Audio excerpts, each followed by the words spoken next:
জাতীয় ঐক্যমত্য কমিশন গঠন করে প্রজ্ঞাপন, নেতৃত্বে প্রধান উপদেষ্টা, মেয়াদ 6 মাস, কাজ শুরু 15 ফেব্রুয়ারি থেকে। জাতীয়র আগে স্থানীয় বা আনুপাতিক কোনো নির্বাচনই চায় না বিএনপি, গণহত্যাকারী হাসিনাকে হস্তান্তরে ভারতের প্রতি আহ্বান। এবং তিনি এই দেশের মানুষের অত্যাচার করেছেন, নির্যাতন করেছেন, গণহত্যা করেছেন। তাকে অবিলম্বে আমরা আজকে এখান থেকে চাইবো যে ভারত সরকার তাকে ফেরত দিয়ে বাংলাদেশ সরকারের হাতে দেবে।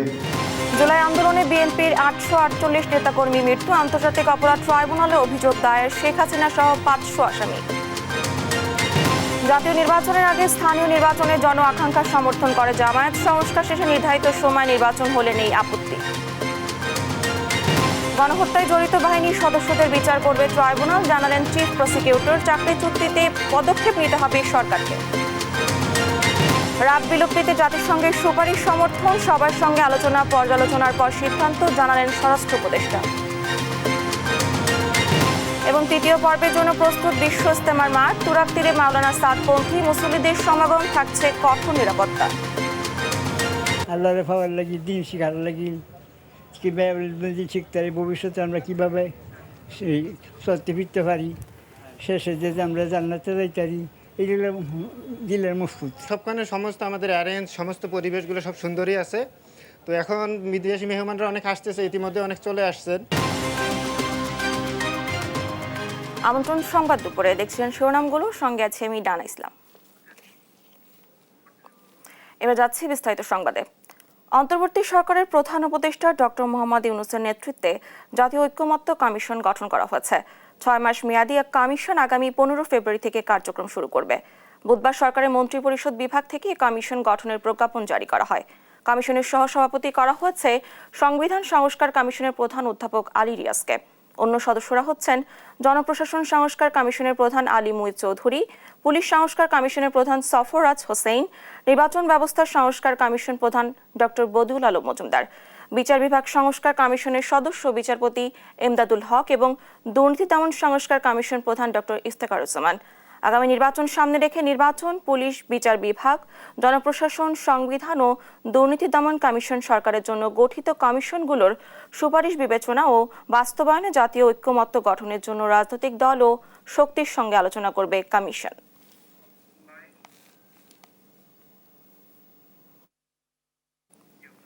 জাতিসংঘের প্রতিবেদনে প্রমাণ হয়েছে শেখ হাসিনা ফ্যাসিস্ট এবং গণহত্যাকারী, তাই তাকে বিচারের কাঠগড়ায় দাঁড় করাতে অবিলম্বে বাংলাদেশের কাছে হস্তান্তর করতে ভারতের প্রতি আহ্বান জানিয়েছেন বিএনপির মহাসচিব মির্জা ফখরুল ইসলাম আলমগীর। তিনি বলেন, জাতীয় নির্বাচনের আগে স্থানীয় নির্বাচন, এমনকি আনুপাতিক হারে নির্বাচনও চায় না বিএনপি। সাইফুল রিপনের প্রতিবেদন। রাজধানীর গুলশানে বিএনপি চেয়ারপারসনের রাজনৈতিক কার্যালয়ে দলের মহাসচিব মির্জা ফখরুল ইসলাম আলমগীরের সঙ্গে সাক্ষাৎ করেন যুক্তরাজ্যের ভারপ্রাপ্ত হাই কমিশনার জেমস গোল্ডম্যান। পরে আলোচনার বিভিন্ন বিষয় সাংবাদিকদের সামনে তুলে ধরেন বিএনপি মহাসচিব। বর্তমানে বাংলাদেশের রাজনৈতিক অবস্থা, আপনার বর্তমান সরকার যে পদক্ষেপগুলো নিচ্ছে সেই পদক্ষেপগুলো সম্পর্কে জানতে চেয়েছেন।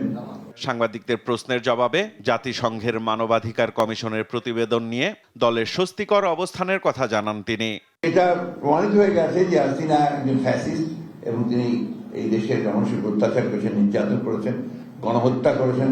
তাকে অবিলম্বে আমরা আজকে এখান থেকে চাইবো যে ভারত সরকার তাকে ফেরত দিয়ে বাংলাদেশ সরকারের হাতে দেবে এবং তাকে এখানে বিচারের আওতায় নিয়ে আসা হবে। তাকে এবং তার সঙ্গে যারা সহযোগী ছিল তাদের সঙ্গে, এটাই হচ্ছে আমাদের প্রত্যাশা। ক্ষমতায় টিকে থাকতে আওয়ামী লীগ অত্যন্ত সচেতনভাবে আয়নাঘর করা সহ নানাভাবে মানবাধিকার লঙ্ঘন করেছে বলেও অভিযোগ করেন বিএনপি মহাসচিব। আপনারা মানুষকে তুলে নিয়ে মিথ্যা প্রভাবাদী সে জঙ্গি সংগঠন করছে, এই ধরনের কথাগুলো বলে বন্দী করে আটক করে নির্যাতন করে তাদের কাছ থেকে বিভিন্ন কথা বার করার চেষ্টা করছে। কিছু লোককে তারা সেখানে রেখে দিয়েছিল যে বিভিন্ন সময় তাদেরকে দিয়ে জঙ্গি নাটক সাজাবে। আওয়ামী লীগ এবং তার সরকার ওই সময় অত্যন্ত সচেতনভাবে বাংলাদেশের মানবাধিকার লঙ্ঘন করেছে, আপনার গণতন্ত্রকে ধ্বংস করেছে এবং তারা শুধু ক্ষমতায় টিকে থাকার জন্য তারা বিরোধী দলকে ধ্বংস করেছে। আনুপাতিক হারে নির্বাচন ও জাতীয় নির্বাচনের আগে স্থানীয় নির্বাচন বিএনপি মানবে না বলেও দলীয় অবস্থান স্পষ্ট করেন মির্জা ফখরুল ইসলাম আলমগীর। নির্বাচনটা হওয়া দরকার দুটো কারণে প্রধানত। একটি হচ্ছে বাংলাদেশের স্থিতিশীলতা ফিরিয়ে নিয়ে আসা, অন্যদিকে একটা গভর্নেন্স চালু করা। এখন তো গভর্নেন্সের খুব প্রবলেম হচ্ছে, এই জিনিসগুলো চালু করা, এবং চালু করলেই তখন দেখবেন অর্থনীতি বেটার হয়ে আসছে, সমাজের ব্যবস্থা, ইউনিভার্সিটি কলেজগুলোতে লেখাপড়াই হচ্ছে না, তো সেই ব্যবস্থাটা ঠিক হবে। এটা একান্ত ইলেকটেড গভর্নমেন্ট না হলে এটাকে নিয়ন্ত্রণ করা খুব কঠিন। এখন তো একটা ভোলাটাইল সিচুয়েশন চলছে। আগামী নির্বাচনে কারা অংশ নেবে আর কোন দল থাকবে না তা দেশের জনগণই নির্ধারণ করবে বলে জানান বিএনপি মহাসচিব। Not us who will decide যে কোন পার্টি নিষিদ্ধ হবে, কোন পার্টি কাজ করবে, কোন পার্টি কাজ করবে না।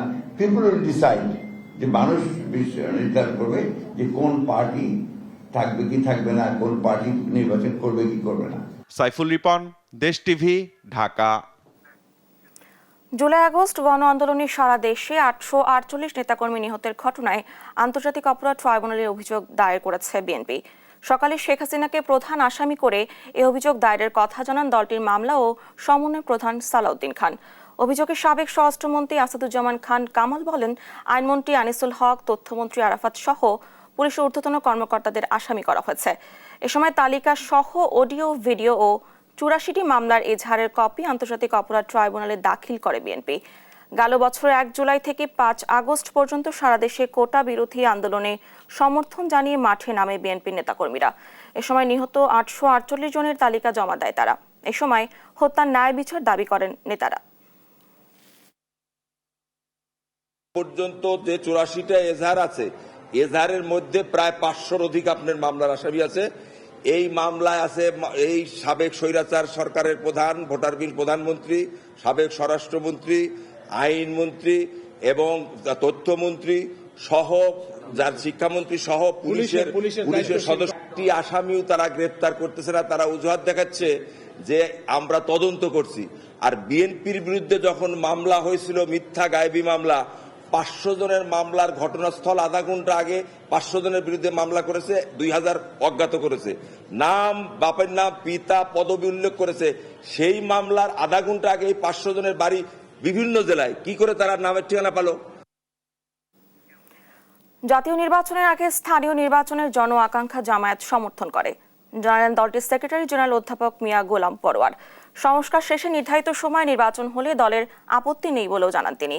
300 আসনে প্রার্থী দেওয়ার সক্ষমতা রয়েছে উল্লেখ করে নির্বাচন কমিশন ক্ষমতা ফিরিয়ে দেওয়ার আহ্বানও জানান গোলাম পরোয়ার। শিউলি রায়ের রিপোর্ট জানাচ্ছেন ফাহিম ইউসুফ। দীর্ঘ 1 যুগ পর নির্বাচন কমিশনের সঙ্গে বৈঠক করে আদালতের রায়ে নিবন্ধন হারানো দল বাংলাদেশ জামায়াতে ইসলামী বৃহস্পতিবার সকালে জামায়াতের প্রতিনিধি দল প্রধান নির্বাচন কমিশনার এএমএম নাসির উদ্দিন সহ পূর্ণাঙ্গ কমিশনের সঙ্গে বৈঠক করেন। বৈঠক শেষে গণমাধ্যম কর্মীদের সঙ্গে কথা বলেন দলটির সেক্রেটারি জেনারেল অধ্যাপক মিয়া গোলাম পরোয়ার। জানান, যতটুকু সংস্কার প্রয়োজন তার জন্য কোনো সময়সীমা বেঁধে দেওয়া হয়নি তাদের পক্ষ থেকে। No election without reform. আমাদের পরিপূর্ণভাবে অন্তত নির্বাচনী প্রক্রিয়ার সঙ্গে যে সমস্ত অর্গান এবং বিভাগগুলো রাষ্ট্রের জড়িত, সেগুলোকে সংস্কার করেই জাতীয় সংসদে নির্বাচন করতে হবে। এছাড়াও আরপিওতে নির্বাচন কমিশনের যে ক্ষমতা খর্ব করেছে বিগত সরকার, তা পুনর্বহালের দাবি জানায় জামায়াত। স্থানীয় সরকারের এবং গ্রামীণ অবকাঠামোতে উন্নয়ন, আইন শৃঙ্খলা, জনদুর্ভোগ কমাতে জনগণের আকাঙ্ক্ষাই হচ্ছে স্থানীয় সরকার নির্বাচনটা আগে হোক। আমরা জনগণের এই আকাঙ্ক্ষার সাথে সমর্থন এবং সম্মান ব্যক্ত করেছি। তবে জনগণের আকাঙ্ক্ষা অনুযায়ী জাতীয় সংসদ নির্বাচনের আগে স্থানীয় সরকার নির্বাচনে মত দিয়েছে জামায়াত। আরপিওতে 9 এর যে আর্টিকেল আছে, অনুচ্ছেদ 91 এর এ, 91 এর এ যে অনুচ্ছেদ আছে, সেটা গত সরকার বেআইনিভাবে নির্বাচন কমিশনের এই অধিকারকে তারা খর্ব করেছে। এটাকে আমরা পুনর্বহাল করতে দাবি করেছি। আমরা আমাদের নিবন্ধনের বিষয়টা তো আদালতে পেন্ডিং আছে এবং আদালতে সেটা শুনানি চলছে। আমরা আশা করছি আমরা আদালতে ইনশাআল্লাহ ন্যায় বিচার পাব। নিবন্ধন বাতিলের আগে নির্বাচন কমিশনের সঙ্গে দলটির সর্বশেষ যোগাযোগ হয়েছিল 2012 সালে। এরপর আর নির্বাচন কমিশনে আসেনি জামায়াত। ফাহিম ইউসুফ, দেশ টিভি, ঢাকা। যারা বাহিনীর মধ্য থেকে জুলাই গণহত্যায় জড়িয়েছে তাদের বিচার করবে ট্রাইব্যুনাল, আর তাদের চাকরিচ্যুত করার বিষয়ে সরকারকে পদক্ষেপ নিতে হবে, এমনটাই জানালেন চিফ প্রসিকিউটর তাজুল ইসলাম। বৃহস্পতিবার দুপুরে ট্রাইব্যুনালের সংবাদ সম্মেলনে তিনি অভিযোগ করেন, ফ্যাসিস্টের দোসররা বাহিনীর ভেতর থেকে মামলাবাদী ও সাক্ষীদের নানাভাবে হুমকি দিয়ে যাচ্ছে। জাতিসংঘের রিপোর্ট গণহত্যার অকাট্য দলিল হিসেবে আদালতে ব্যবহার করা হবে বলেও জানান তিনি। প্রতিবেদনে যে 5টি বিষয় সংস্কারের কথা বলা হয়েছে, ইতোমধ্যে সেসব সংস্কারের কাজ চলছে জানিয়ে চিফ প্রসিকিউটর বলেন, অপরাধীর মৃত্যুদণ্ডাদেশ দেয়া না দেওয়ার পর্যন্ত সম্পূর্ণ এখতিয়ার বিচারপতিদের। এ সময় আয়নাঘরে বন্দীদের উপর চলা নিষ্ঠুর নির্যাতনের উপযুক্ত বিচার ট্রাইব্যুনালে হবে বলেও আশা জানান তিনি।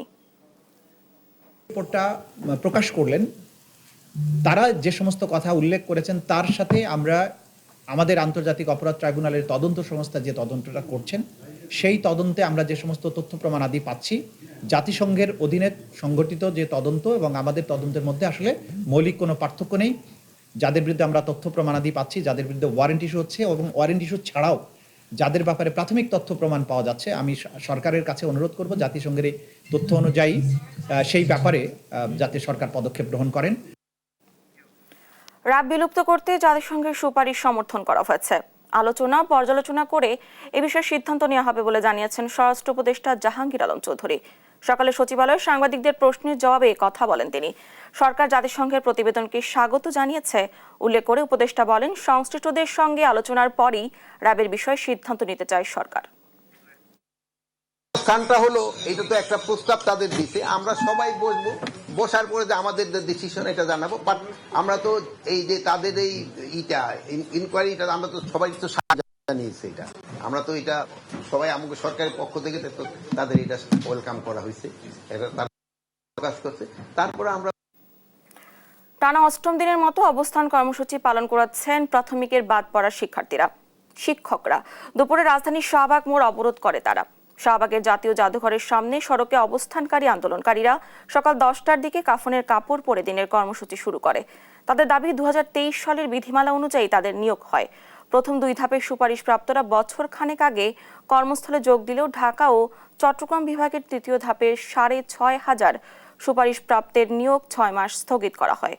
উত্তীর্ণদের নিয়োগের ক্ষেত্রে কোটা অনুসরণের অভিযোগ ফলাফল প্রকাশের বৈধতা চ্যালেঞ্জ করে নিয়োগ বঞ্চিত 31 প্রার্থী হাইকোর্টে রিট করলে প্রাথমিক শুনানি নিয়ে বিচারপতি ফাতেমা নজিব ও বিচারপতি শিকদার মাহমুদুর রাজীবের সমন্বয়ে গঠিত হাইকোর্ট বেঞ্চ রুলসহ ওই আদেশ দেন। আন্দোলনকারীরা বলছেন, তাদের নিয়োগ না হওয়া পর্যন্ত আন্দোলন চালিয়ে যাবেন তারা। অধিকার মানুষের কেড়ে নেওয়া হয়, যদি বলেন কিভাবে বেআইনি, এটা হচ্ছে আমাদের 19-এর বিধিমালা, যেটা মানুষ কোঠা কোঠা ভাবে প্রচার করে, এটা কোনো কোঠামালা না। এটা নিয়ে আমাদেরও রাষ্ট্রের কাছে প্রশ্ন, যেখানে প্রথম ধাপ এবং দ্বিতীয় ধাপ তারা 1 বছর হয়ে গেল তারা চাকরি করছে, সেখানে আমরা তৃতীয় ধাপ ওরা যেরকম একই রাষ্ট্রের নাগরিক, একই সুযোগ সুবিধা বহন করে, আমিও ঠিক একই বাংলাদেশের নাগরিক, আমারও সেই সুযোগ সুবিধা থাকার কথা। আমাদের দাবি একটাই, আমরা অতি দ্রুত যোগদান চাই। এই সরকার আদালতের মাধ্যমে আমাদের অধিকার বঞ্চিত করছে, আমরা এই অধিকার ফিরে পেতে চাই। এ বিষয়ে জানাতে সরাসরি যুক্ত হচ্ছেন সহকর্মী তাইফুর রহমান তুহিন। বাদ পড়া শিক্ষকদের আবারও সড়কে অবস্থান নেওয়ার কারণ কি, বিস্তারিত জানাবেন। জি, আপনাকে ধন্যবাদ। আপনি জানেন যে এই 8ম দিনের মতো কিন্তু যারা প্রাথমিকের শিক্ষক রয়েছে তারা কিন্তু সড়কে অবরোধ করেছে। এই মুহূর্তে আমরা কিন্তু দেখছি যে তাদেরকে ছত্রভঙ্গ করে দেওয়ার জন্য পুলিশ লাঠিচার্জ করছে। আপনি জানেন যে আসলে তাদের দাবি ছিল যে তাদেরকে যে 6,531 জন শিক্ষককে এই সরকার সুপারিশ করেছিল, তারা যাতে করে প্রাথমিকে তাদের নিয়োগের জন্য সুপারিশ করা হয়েছিল, তার থেকে আমরা দেখেছি যে কিছুদিন আগে, অর্থাৎ আজ থেকে 7-8 দিন আগে কিন্তু উচ্চ আদালত তাদের এই নিয়োগকে এবং এই সুপারিশকে তাদেরকে বাতিল করেছে, যে কারণে আমরা তারপর থেকেই দেখছি যে শিক্ষকরা রাজপথে নেমে আসছে। এবং সেই ধারাবাহিকতায় আজ কিন্তু তারা এই শাহবাগে কিছুক্ষণ আগে শাহবাগে সেই যে জাতীয় জাদুঘর রয়েছে সেখানে তারা অবস্থান করছিলেন। তার পরপরই কিছুক্ষণ পরে আমরা দেখছি যে তারা যখন সড়কে নেমে আসে তখন পুলিশ এই মুহূর্তে তাদেরকে লাঠিচার্জ করছেন এবং আমরা দেখছি তাদেরকে কিন্তু একটা ছিল এখানে অবরোধ করে রেখেছিলেন এবং তারা তাদের যে চাকরি তাদের নিয়োগপত্র পাওয়ার জন্য তারা কিন্তু আন্দোলন এবং স্লোগান দিয়ে আসছিলেন। তারা বলছিলেন যে আসলে তাদের এই আন্দোলন তারা চলমান রাখবে যতক্ষণ পর্যন্ত না তাদেরকে নিয়োগপত্র দেয়া না হয়, ততক্ষণ পর্যন্ত তারা সড়কে থাকবেন। আমরা দেখেছি যে সকাল থেকে অনেকটা শান্তিপূর্ণ, যখন তারা মূল চলে আসে তখন কিন্তু আমরা দেখছি যে যান চলাচল বন্ধ হয়ে যায়। তারপরে একের পর তারপরে আমরা দেখছি যে আসলে আইন শৃঙ্খলা রক্ষাকারী বাহিনীও ব্যাপক অবস্থান নেন। এই মুহূর্তে আপনারা দেখছেন যে আসলে তাদেরকে করে জল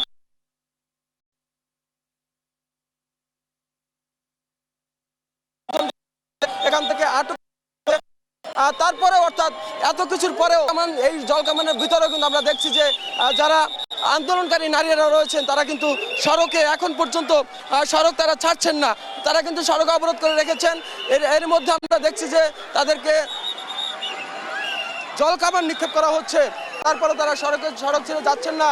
তারা এর আগে আমরা যখন তাদের সাথে কথা বলেছি তখন তারা বলার চেষ্টা করেছে দাবি আদায়ের জন্য তারা হয়তো বলছেন যে আসলে যদি জীবন দিতে হয় তারপরে তারা রাজপথ ছাড়বেন না। আমরা দেখছি যে জলকামান দিয়ে তাদেরকে যখন পানি নিক্ষেপ করা হচ্ছে তারপরে কিন্তু তারা রাজপথ ছাড়ছেন না। সমস্ত শিক্ষক যারা এই প্রাথমিকে শিক্ষক হিসাবে যাদেরকে নিয়োগের সুপারিশ করা হয়েছিল, সেই সুপারিশের পরেও আমরা দেখেছি উচ্চ আদালতের যে রায় হয়েছে এই রায়তে তাদের নিয়োগকে অবৈধ ঘোষণা মানে বাতিল করা হয়েছে। এই বাতিল করার পরে তারা যখন রাজপথে নামে তারপরেই আমরা দেখছি যে প্রতিনিয়ত এর আগেও তারা সচিবালয় গ্রাহ অর্থাৎ সচিবালয়ের সামনে যাওয়ার চেষ্টা করেছে, সেখানেও তাদেরকে ছত্রবন্ধ করে দেওয়া হয়েছিল এর আগেও। আজকে যখন শাহবাগে তারা এই সড়ক অবরোধ করে আন্দোলন এবং তাদের দাবির পক্ষে স্লোগান এবং সড়কটি অবরোধ করে রেখেছে, তারপরে আমরা দেখছি যে আসলে আইনশৃঙ্খলা বাহিনী তাদেরকে প্রথমে বুঝিয়েছিলেন সড়কটি ছেড়ে দেওয়ার জন্য, কিন্তু তারা আসলে সড়কটি ছাড়েনি, যে কারণে পুলিশ কিন্তু আসলে তাদের যে আইন প্রয়োগের যে ব্যবস্থা সেটি কিন্তু তারা গ্রহণ করেছেন। আমরা দেখেছি যে এখান থেকে কয়েকজনকে গ্রেপ্তার করে অর্থাৎ আটক করে তাদেরকে থানার দিকে নিয়ে যাচ্ছে পুলিশ। এভাবেই করে আমরা দেখেছি বেশ কয়েকজনকে কিন্তু এখান থেকে ধরে নিয়ে যাচ্ছে পুলিশ। তবে তারপরেও সড়ক থেকে আসলে তারা সড়কটা ছাড়বে না এমন অবস্থান কিন্তু তারা জানিয়েছেন এবং তারা বলছেন যে আসলে তাদের দাবি যতদিন আদায় না হবে তারা এভাবে রাজপথে থাকবে। বেশ কয়েকজনকে কিন্তু আমরা দেখছি যে গ্রেপ্তার করে আটক করা হয়েছে, তাদেরকে আটক করে থানায় নিয়ে যাওয়া হচ্ছে। যারা জলকামান দেওয়ার পরেও রাজপথ ছাড়ছে না, এই মুহূর্তে আমরা দেখছি যে আসলে বেশ কয়েকজন অসুস্থ হয়ে পড়েছে, যাদেরকে বিভিন্নভাবে টানা হেঁচড়া করে আসলে পুলিশ তাদেরকে শান্তিপূর্ণভাবে প্রথম আসলে সরে যেতে বলছিলেন, কিন্তু তারা যখন এই সড়কটি পুরো অবরোধ করেছেন অর্থাৎ যান চলাচল স্বাভাবিক রাখতে পারেনি, ঠিক তখনই আসলে আমরা দেখছি যে আইন শৃঙ্খলা বাহিনী তারা তাদেরকে সরে যাওয়ার জন্য বলার পরেও যখন সরেনি তখন তারা কিন্তু আসলে বল প্রয়োগ করেছে। লাঠিচার্জের এক পর্যায়ে তারা জলকামান নিক্ষেপ করার পরেও কিন্তু আসলে তারা সড়ক ছাড়েনি। আমরা দেখেছিলাম যে তারপরে নারী পুলিশ সদস্যরা কিন্তু নারী যে এখানে শিক্ষক যারা রয়েছে তাদেরকে কিন্তু টেনে হিসড়ে অর্থাৎ থানার দিকে অর্থাৎ যে শাহবাগ থানা আছে সেখানে তাদেরকে নেওয়ার চেষ্টা করছেন, কিন্তু তারপরেও আমরা দেখছি যে এখন পর্যন্ত একদিকে পুলিশ তাদেরকে সরিয়ে দেওয়ার চেষ্টা করছে, অন্যদিকে আবার আমরা দেখছি যে আবারও তারা সড়কে চেপে বসেছেন। এই মুহূর্তে দেখছেন যে আসলে একজন শিক্ষক যিনি প্রাথমিকে সহকারী শিক্ষক হিসেবে সুপারিশ প্রাপ্ত হয়েছিলেন কিন্তু তার সেই নিয়োগটি বাতিল হয়েছে, তাকে কিন্তু আসলে এই মুহূর্তে তাকে অসুস্থ হয়ে যাওয়ায় তাকে রিকশায় করে তাকে হাসপাতালে নিয়ে যাওয়া হচ্ছে। এইভাবে করে আমরা বেশ কয়েকজনকে আমরা দেখেছি যে এর আগেও পুলিশ বেশ কয়েকজন শিক্ষককে কিন্তু তারা আটক করেছে। এখন পর্যন্ত আসলে এই জলকামান এবং এই যে লাঠিচার্জ সব কিছু উপেক্ষা করে এখন পর্যন্ত আমরা দেখছি যে যারা নারী শিক্ষক রয়েছে তারা কিন্তু এখনও সড়ক ছাড়ছে না। তাদের উপরে আসলে বিভিন্নভাবে তাদেরকে বুঝিয়ে সরানোর চেষ্টাও কিন্তু আসলে পুলিশের পুলিশ ব্যর্থ হচ্ছে, যে কারণে আমরা আবার দেখছি তাদের উপরে জলকামান নিক্ষেপ করার চেষ্টা করা হচ্ছে, কিন্তু সেখানেও তারা আসলে সড়কটি ছাড়ছে না। তারা বলার চেষ্টা করছে যে আসলে গণভোটের মাধ্যমে সংবিধান সংস্কার হবে কিনা তা ঠিক করবে অন্তর্বর্তী সরকার। এবং রাজনৈতিক দলগুলো। এমন মন্তব্য করেছেন সংবিধান সংস্কার কমিশনের প্রধান অধ্যাপক আলী রিয়াজ। সাংবাদিকদের প্রশ্নের জবাবে তিনি বলেন, রাজনৈতিক দলগুলোর মধ্যে মত পার্থক্য থাকলেও সংস্কারে একমত। রাষ্ট্রধর্ম নিয়ে কমিশন সদস্যরা কোনো সিদ্ধান্তে পৌঁছাতে পারেননি বলেও জানান কমিশন প্রধান। ফজলে আদিত্য রিপোর্ট, জানাচ্ছেন সাদ আহমেদ। সংবিধান সংস্কার কমিশনের প্রেস ব্রিফিং উপস্থিত ছিলেন কমিশনের প্রধান অধ্যাপক আলী রিয়াজ সহ অন্যান্য সদস্যরা। সাংবাদিকদের প্রশ্নের উত্তরে কমিশন প্রধান বলেন, গণভোটের মাধ্যমে সংবিধান সংস্কার হবে কিনা তা ঠিক করবে এই সরকার এবং রাজনৈতিক দলগুলো। রাজনৈতিক দলগুলোর মধ্যে বিভিন্ন রকম মত পার্থক্য সত্ত্বেও সংস্কারগুলো সম্পাদন করার ক্ষেত্রে সেটার আকার প্রকৃতি হয়তো ভিন্ন হতে পারে, তো সংস্কারগুলো করার ক্ষেত্রে এক ধরনের ঐকমত্য আছে। এ সময় তিনি বলেন, একটি অবাধ ও সুষ্ঠু ভোটের জন্য নির্বাচনের পূর্বে অনেক সংস্কার সম্ভব। এই মুহূর্তে আগামীকালই করা যাবে এরকম বিষয়গুলো প্রায় অনুপস্থিত বললাম এই কারণে যে একটা প্রক্রিয়ার মধ্যে দিয়ে যেতে হবে। অন্যান্য যে সংস্কার কমিশনগুলো করা হয়েছে, বাকি 5টি যারা ইতিমধ্যে প্রতিবেদন দিয়েছেন, আমরা ছাড়া বাকি 5টি সংস্কার কমিশনের পক্ষ থেকে দেয়া প্রতিবেদনকে মধ্য থেকে যেগুলো আশু বাস্তবায়নযোগ্য সেগুলো শনাক্ত করে সেগুলো সরকারের কাছে পৌঁছে দেওয়া হয়েছে এবং সরকারের পক্ষ থেকে দ্রুত ব্যবস্থা গ্রহণ করা হবে, এটাই আমাদেরকে বলা হয়েছে এবং সেই মতে পদক্ষেপ নেওয়া হচ্ছে বলে আমরা জানি। ফলে ডিসেম্বরের যে নির্বাচনের কথা অন্তর্বর্তী সরকারের প্রধান বলেছেন, অধ্যাপক ইউনূস বলেছেন এবং সেইভাবে আগাচ্ছেন, তো সেই ক্ষেত্রে এর অনেক কিছু করা যাবে। একই সাথে 70 অনুচ্ছেদ পরিবর্তনের লক্ষ্যই হলো জবাবদিহিতা নিশ্চিত করা বলেও জানান তিনি। আপনাদের যে সহযোগিতা। সাদ আহমেদ, দেশ টিভি, ঢাকা। আগামীকাল টঙ্গীর তুরাগ তীরে শুরু হচ্ছে বিশ্ব ইজতেমার 3য় পর্ব। মাওলানা সাদপন্থীদের এই ইজতেমার সব ধরনের প্রস্তুতি শেষ হয়েছে। আসতে শুরু করেছেন দেশি বিদেশি মুসল্লিরা। আজ বাদ মাগরিব আনুষ্ঠানিকভাবে শুরু হবে কার্যক্রম। শুক্রবার কাল ফজরের পর আম বয়ানের মাধ্যমে আনুষ্ঠানিকভাবে উদ্বোধন হবে।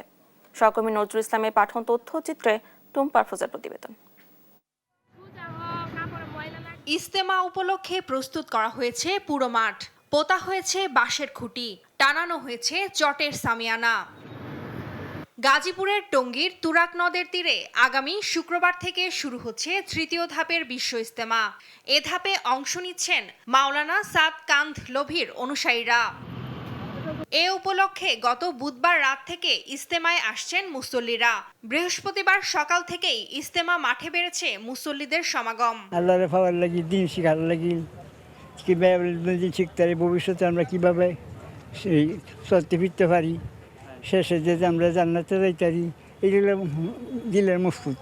আমাদের এখনও শ্বাস শুরুর পরে মেহমান ইনশাল্লাহ চলে আসছে, তো ইনশাল্লাহ আমাদের কাল ফজরের পর থেকে ইনশাল্লাহ আমাদের আনুষ্ঠানিক শুরু হবে ইনশাল্লাহ। তো আলহামদুলিল্লাহ সবখানে সমস্ত আমাদের অ্যারেঞ্জ, সমস্ত পরিবেশগুলো সব সুন্দরই আছে। তো এখন বিদেশি মেহমানরা অনেক আসতেছে, ইতিমধ্যে অনেক চলে আসছেন। বিভিন্ন জেলা থেকে মুসল্লিরা গাট্টি বোচকা নিয়ে এসে জড়ো হচ্ছেন। ইজতেমা মাঠে প্রবেশ করে নির্ধারিত খিত্তায় অবস্থান নিচ্ছেন তারা। তো আজকে থেকেই আনুষ্ঠানিকভাবে বয়ান শুরু হয়ে গেছে। প্রায় 3000-এরও বেশি বিদেশি মেহমান অলরেডি আসছে, আর প্রতিনিয়ত অনেক আসতেছে। বিশ্ব ইজতেমার ময়দানে লক্ষ লক্ষ মুসল্লি, দেশ বিদেশি মুসল্লিদের উপস্থিতিতে আমরা আপনার শবে বরাত রাত্র ইজতেমার ময়দানে আমলের মাধ্যমে আমরা এখানে কাটাবো। তাবলিগ জামায়াতের মধ্যে বিরোধের কারণে এবারও বিশ্ব ইজতেমা অনুষ্ঠিত হচ্ছে আলাদাভাবে। 3য় ধাপে 14 থেকে 16 ফেব্রুয়ারি ইজতেমা পালন করবেন মাওলানা সাদের অনুসারীরা। নিউজ ডেস্ক, দেশ টিভি। মিয়ানমারের রাখাইন রাজ্যে বাংলাদেশ থেকে বিভিন্ন পণ্যের চোরাচালান হচ্ছে বলে জানিয়েছেন খাদ্য উপদেষ্টা আলী ইমাম মজুমদার। বৃহস্পতিবার দুপুরে কক্সবাজার জেলা প্রশাসক কার্যালয়ে খাদ্যশস্য চোরাচালান প্রতিরোধ ব্যবস্থা জোরদারকরণ সম্পর্কিত মতবিনিময় সভায় এ কথা বলেন তিনি। উপদেষ্টা আরও জানান, মিয়ানমারে আগে থেকেই সার এবং জ্বালানি তেল পাচার হতো, কিন্তু ওপারের সংকটের কারণে এপার থেকে পাচার বেড়েছে। অবিলম্বে চোরাচালান বন্ধে ব্যবস্থা নেওয়ারও কথা জানান তিনি। আরাকান রাজ্যে একটা গৃহযুদ্ধ জনিত কারণে ওখানে খাদ্য সংকট হতে পারে বলে আশঙ্কা করা যাচ্ছে। আর ওইখানে খাদ্য সংকট হলে খুব স্বাভাবিকভাবেই আমাদের এখান থেকে কিছুটা চোরাচালান হওয়ার ঝুঁকি থাকে। আর আগের থেকে কিন্তু ফার্টিলাইজার এবং জ্বালানি তেলের মিয়ানমার অভিমুখী একটা চোরাচালান একটা টেন্ডেন্সি ছিল। এটা আমি যখন ডিসি ছিলাম তখন থেকে এই টেন্ডেন্সিটা ছিল।